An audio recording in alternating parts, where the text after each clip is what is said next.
Hello guys and gals, and welcome to another episode of Unique Items. I thought I had finished all the belts, but apparently not. I tried to look for my Arachnid's mesh video, which I know that I recorded, but I can't find it. So I guess we're doing an Arachnid's mesh video. I must have recorded it and never uploaded it, so here we go. Let's do it now. Why not? The Arachnid's Mesh is an amazing elite level sash. It is a Spiderweb Sash. It is very sought after because it is the only +1 to all skills belt in basically the entire game. And it also has other very nice effects on it. And as we go over it, I think you'll start to understand why Arachnid's Mesh tends to be, well, very sought after. When it comes to this particular item, though, it can be quite elusive, and we'll also go over where you could potentially find yourself in Arachnid's Mesh as well, so we'll figure that out. So right off the bat, you notice it has pretty decent defense at 138, which is the highest that it can possibly be. We also have a lower defense number of 119 if you happen to have a bad one.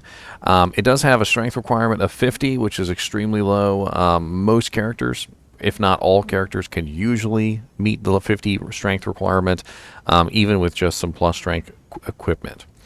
We also have a level requirement of 80, which does posit this directly into the end game level gear section. And we also have +1 to all skills, which is amazing and is going to be useful for pretty much every single character in the game, unless you are using a particular skill set that does not really have a good advantage of plus to skills. There are certain characters in the game that plus to skills is really not the main thing that you want. We also have 20% faster cast on this, which is of course going to help out all of the caster type characters in the game and anybody who's using an Enigma armor at that. We have 10% slows target by, which is absolutely amazing for physical and ranged characters, so melee and ranged, and it basically just slows down all monsters by 10%. The cap on that, by the way, is 80%, and it does not stack cumulatively. So if I had like another item on that had 20%, it wouldn't be 20 plus 10 equals 30. It works differently than that. So it actually applies the slows target to the monster in the order that it is equipped, and it basically kind of works like compound interest. So like, if a monster has 100 speed, 10% minus, 100 minus 10% means they have 90. And then if you have another 20% slows target by from another item, then it's 90 minus 20% and so forth and so on from there. So it gets kind of hazy. But the maximum amount that can be reduced from his 100 is 80, which is 80%. We also have a variable enhanced defense of 90% to 120%, as well as an increased in maximum mana of 5%, which can be extremely useful for high mana class characters. It's not really going to do much for a low mana character. Like, for instance, right now I only have 195 mana, so if I put on an Arachnid's Mesh, it doesn't really go up all that much. It only goes up to 204. But as you could imagine, if I was a character that had a particularly high amount of mana, a large mana pool, 5% might actually be a pretty decent chunk. We also have a casting of level 3 Venom on here, which is relatively low, but could come in handy on some characters if you don't have Venom from any other sources. Venom at level 3 has a damage of 90 to 110 over 0.4 seconds, and it lasts for 144 seconds, so basically a little over 2 minutes. And the real benefit of using Venom is that it compresses all your poison damage down into individual hits.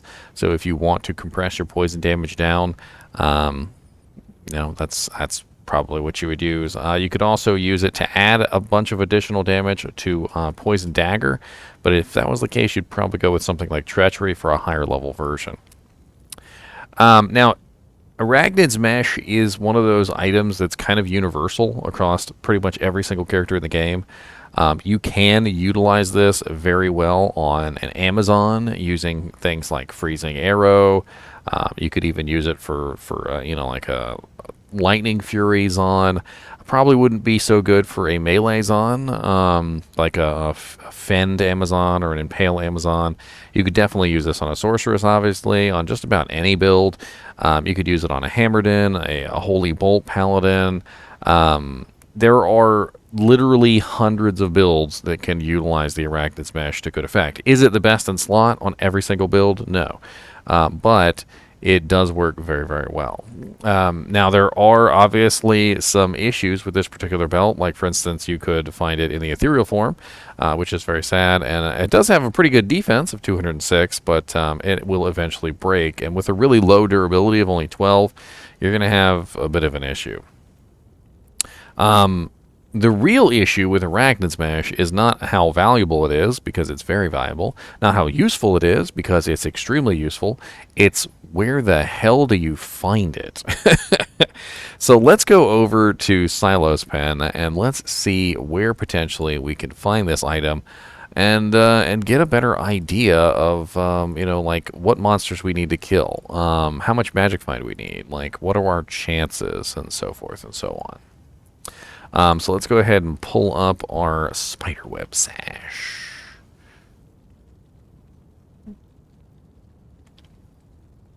Spiderweb Sash. The sash of the spider. Now, since this is a level 80 item, we are going to assume that you have some magic find, okay? So I'm going to assume 400% magic find, because if you're a high-level character who is hunting for an Arachnid Smash, there is a very good chance that you have a magic find character who is trying to find it. We're going to take a look at bosses first, and notice we have a very small list here. Removing the quest flags. We are looking at Mephisto at a 1 in 1,052 chance, which is not bad. Hell Diablo is 1 in 1,081, and Hell Bale is 1 in 1,092. Now, depending on whether you are a teleporting character or not, Mephisto may be your best choice, because Mephisto is easier to kill, and if you can find him on a regular basis, like especially if you're in single player, Mephisto can certainly be very easy to kill. What you do is you basically just change difficulties from Hell to Nightmare and then Nightmare back to Hell. You find a really easy map for Mephisto, and then what you do is you just farm that map over and over again. And as long as you don't change difficulties, you will have that easy map over and over and over again. You will know exactly where to go. But online, Mephisto's changes. It changes on a regular basis. And so you might have a little bit of difficulty getting to Mephisto, especially as a melee character or a range character or somebody that doesn't have a teleport. So Diablo might be your better bet there at 1 in 1,081. Not a bad rate there. Diablo is easier to kill. You could seal pop if you want to, and then you just kill Diablo as quick as you can. Let's take a look at super uniques. Pretty horrible drop rates there, and very few monsters that actually drop this. Battlemaid Serena in the Ruined Temple at 1 in 12,000. Kind of a crappy chance there. Neelathak, 1 in 8,431. If you guys are unaware of how to find Neelathak, I actually have a whole video going over the exact method to find Neelathak.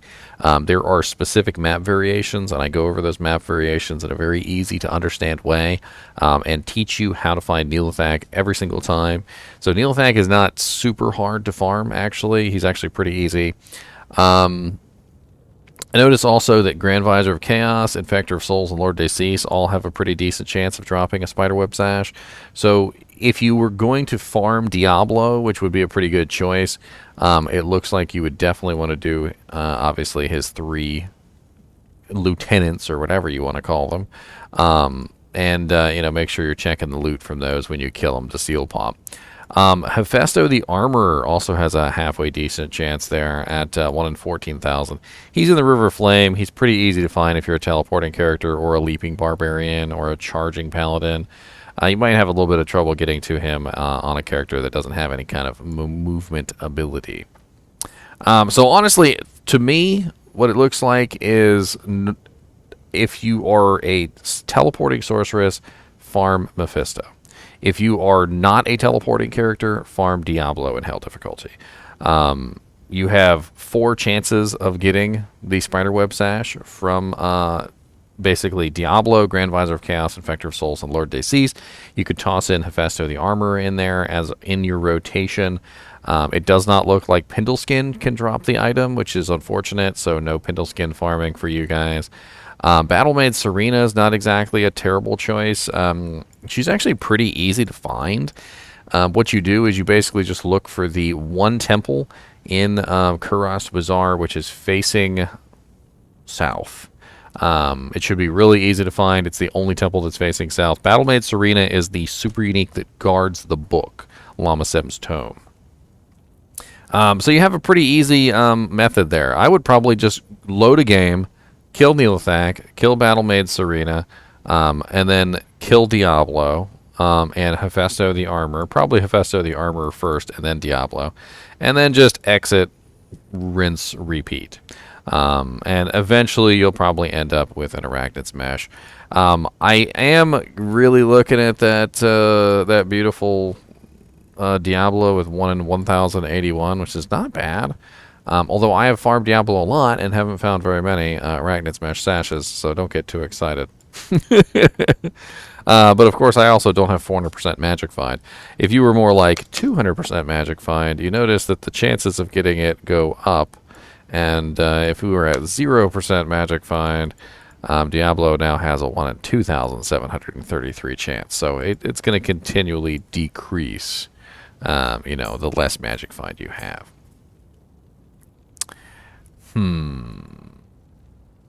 I didn't really expect this video to be a short one, but it looks like it is. As always, I do appreciate you guys and gals watching my videos, even when we're talking about an overpowered broken item like the Arachnid Smash Spiderweb Sash. And as always, keep watching.